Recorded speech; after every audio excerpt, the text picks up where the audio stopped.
All right, saints, we're going to conclude these messages on the Christians that go into the tribulation and those that get saved during the tribulation. And as we've seen, it's so clear, but I want to wrap everything up and show you another place where it's proof positive there's Christians in the tribulation. And in Revelation chapter 13, let's start in verse 5. And there was given to him, it's speaking about the Antichrist here. And this is talking about the Antichrist in the last 3.5 years of the tribulation. And there was given to him a mouth speaking arrogant words. So there was given to the Antichrist a mouth speaking arrogant words and blasphemies, and authority to act for 42 months was given to him for 3.5 years. This is what Satan is going to be doing through the Antichrist for the last 3.5 years of the tribulation. And we're going to see again that there's Christians in the tribulation. It's undeniable.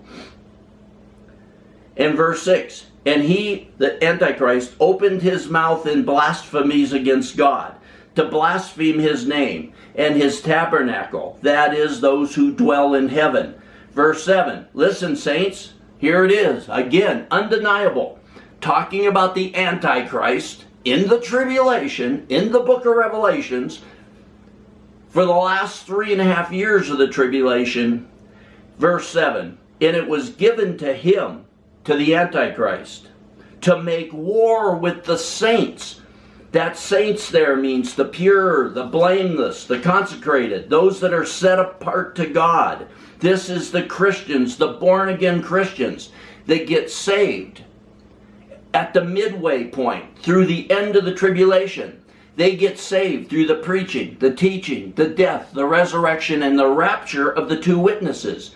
At the same time that they're caught up, the Gentile church that went into the tribulation has made herself ready, and she is caught up with the two witnesses. And through the witnessing of those two in Israel, and through their preaching, teaching, death, resurrection, and rapture, the Jewish people turn to the true Messiah, turn to Christ. And now they're the Christians, they're the church in Israel. And it was given to him, the Antichrist, to make war with the saints. We're at the midway point and beyond the tribulation now. We're in the last 3.5 years of the tribulation. And it's given to him to make war with the saints and to overcome them. So in the last 3.5 years of the tribulation, as Israel turns to Christ and receives him as their true Messiah and rejects the Antichrist will wage war against them, and he will overcome them, and he will be killing them. And those are Christians. There's Christians even in the last half of the tribulation, during the Great Tribulation. And it's the Great Tribulation not because there's non-stop cosmic, comical things happening around the earth. It's the Great Tribulation because the people of God are now being overcome and killed and captured by the Antichrist and slain. Let's look at verse 9. If anyone has an ear, let him hear. If anyone has an ear, if anyone has eyes to see, quit saying there ain't no Christians in the tribulation. We've seen it over and over. And we're going to wrap this up and put it all together. But here, you can plainly see that the Jews that turned to Christ, they're Christians. And the Antichrist is going to make war with them and overcome them and be slaying them. And it says in verse 9, if anyone has an ear, let him hear. If anyone, speaking about these now born-again Israelis, if anyone is destined for captivity, to captivity he goes. So those that the Antichrist is catching and capturing and killing, if they're destined to that, for captivity, to captivity he goes. If anyone kills with the sword, with the sword, he must be killed. So the ones that try to fight back, maybe they've become Christians. A lot of Christians, we've been talking about this in so many messages, especially in the United States. They want to go to war with everybody. They want to fight for a country, for a kingdom. They'll die for that kingdom. A lot of Israelis, maybe some that ain't saved, but certainly some that are, they're going to say, no, I'm going to fight. I'm going to take up the sword. Well, they'll be slain by the sword. And the ones destined to captivity will go to captivity. And as so many of these messages started in these simple verses in Matthew 24, starting in verse 6, we've had this going through these steps throughout these messages. We started with Matthew 24:6. And you will be hearing of wars and rumors of wars. See that you are not frightened, for these things must take place, but that's not yet the end, the Lord said. They're all trying to tell you every time a new war starts, or a world war, or something going on in Ukraine or Russia, it's all proof that the end times. No, this has been going on through the entire church age for over 2,000 years. Wars and rumors of wars. And they always are trying to tell you this is proof of the end. What did the Lord said? Those things must take place. He said, don't be frightened. This ain't the end yet. It's been going on for 2,000 years. But we had in the last message, nation will rise against nation. Once Babylon falls, once the United States falls from power, all around the world, kingdoms and nations will be taking up armies. They'll amount to where there's over 200 million man armies around the world, including the armies of the kingdom of the beast and the Antichrist. So you will have these armies that are at first fighting to protect their borders, their people, their water, their food, their security. And it will be 200 million man armies. And we saw that that's what will be going on in the tribulation, because it's different. For nation will rise against nation, and kingdom against kingdom. And in various places there will be famines and earthquakes. Verse 8. But all these things are merely the beginning of birth pains. So that brings the beginning of the birth pains.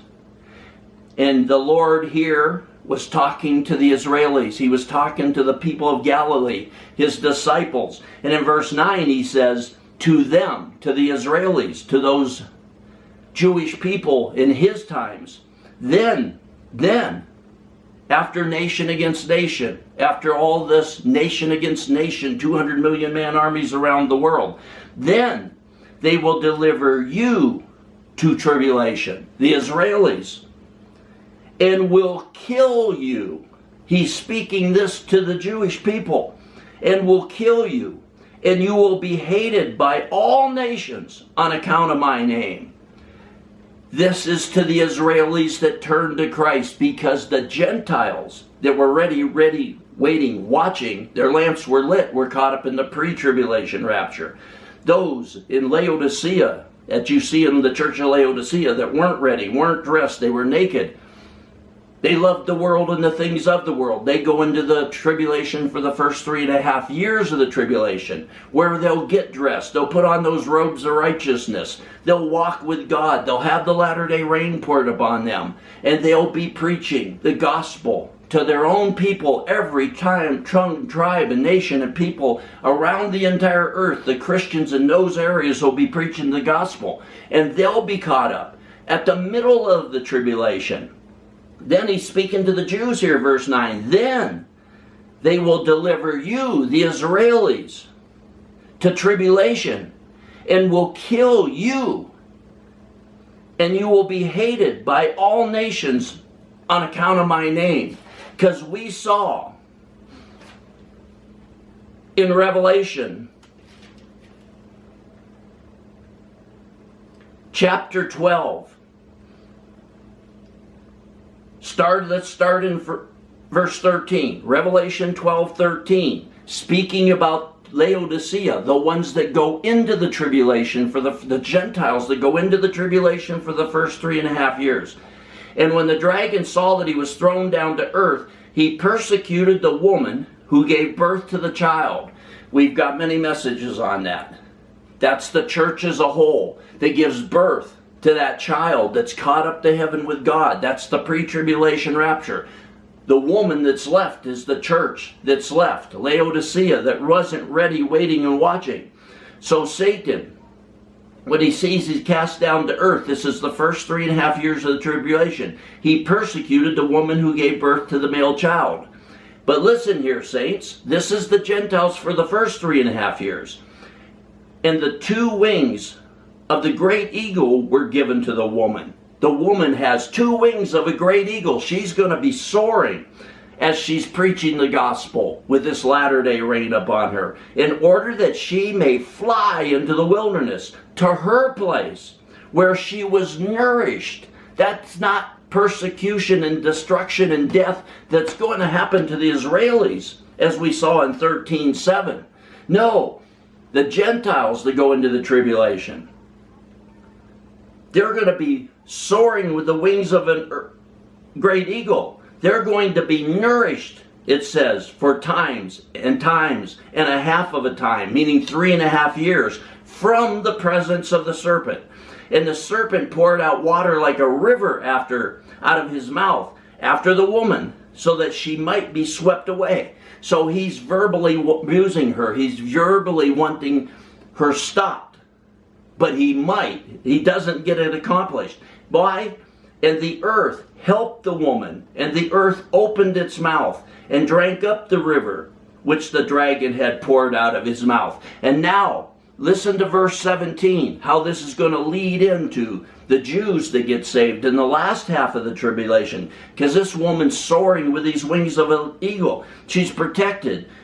The earth is helping her. She's nourished. And now look at Revelation 12:17. And the dragon was enraged with the woman. He's mad at the woman, but there's nothing he can do. She's being protected. And he went off to make war with the rest of her offspring. What's the rest of her offspring?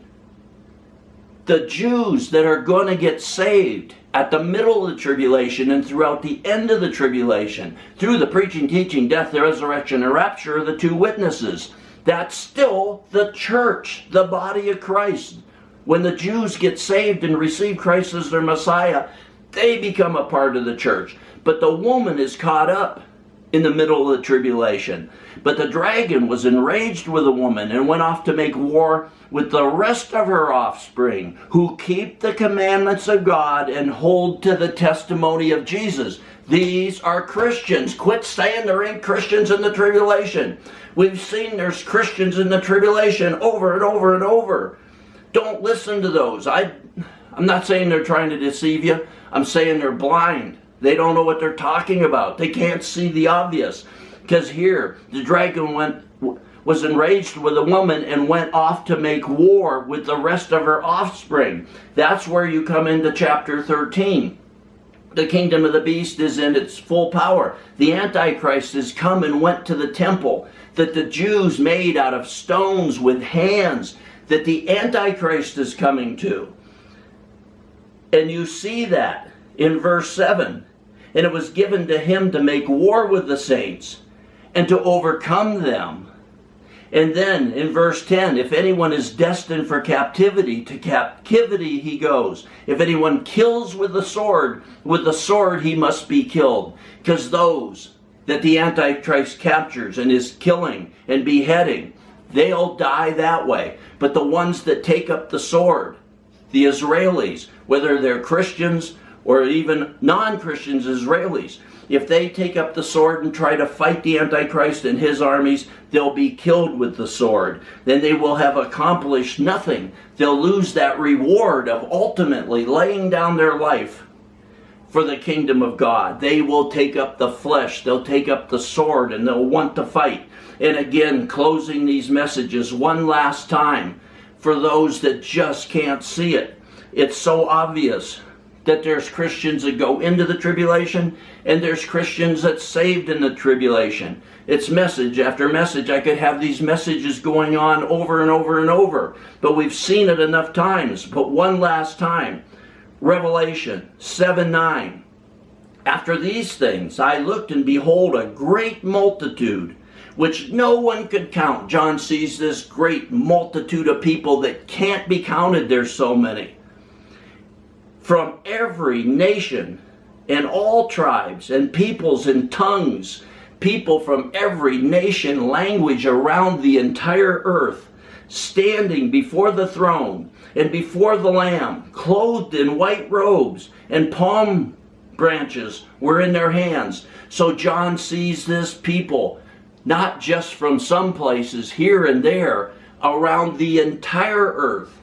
Every nation, tongue, language, and people, because the Christians that go into the tribulation that weren't ready, weren't watching, they will have the latter-day rain poured upon them, and each Christian in each part of the world will preach the gospel to their own people in their own languages, and hundreds of millions of people will get saved.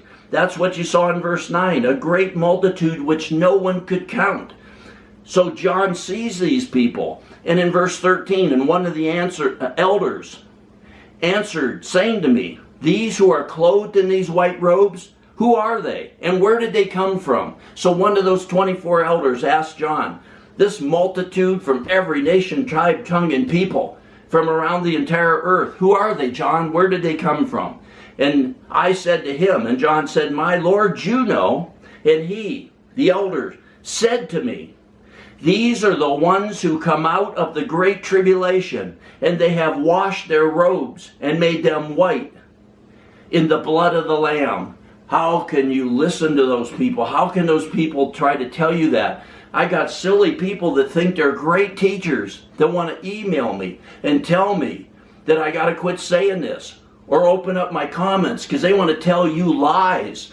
They want to be telling you that that's not going to happen, that you can be doing whatever you want to do. And no matter what, everybody that ever said yes to Jesus is just going to get raptured before the tribulation. And we can see that over and over and over, that that's not true. And so I'm not picking on them. They just can't see. They're blinded. But I'm telling you, I'm warning you, those same people telling you that, and telling Christians that, the ones that go into the tribulation, those same teachers will be telling you, oh, this ain't the tribulation. Oh, that ain't the kingdom of the beast. Oh, that ain't the Antichrist. Oh, don't worry about that. They'll be leading them again, because they're just doing the work of Satan. They're telling people a lie. They're telling people not to worry. It's not going to happen. But it is going to happen. Christians are going to go into the tribulation. And there's endless places we've seen this through this series here. Right down to the end. Once the Gentiles are caught up at the middle of the tribulation with the two witnesses, the last 3.5 years of the tribulation, the Jews will turn to Christ, and the Antichrist will overcome them and be slaying them, and they will pay the ultimate price, because they will be the top, the roof, the ceiling, the crowning glory of the temple of the living God.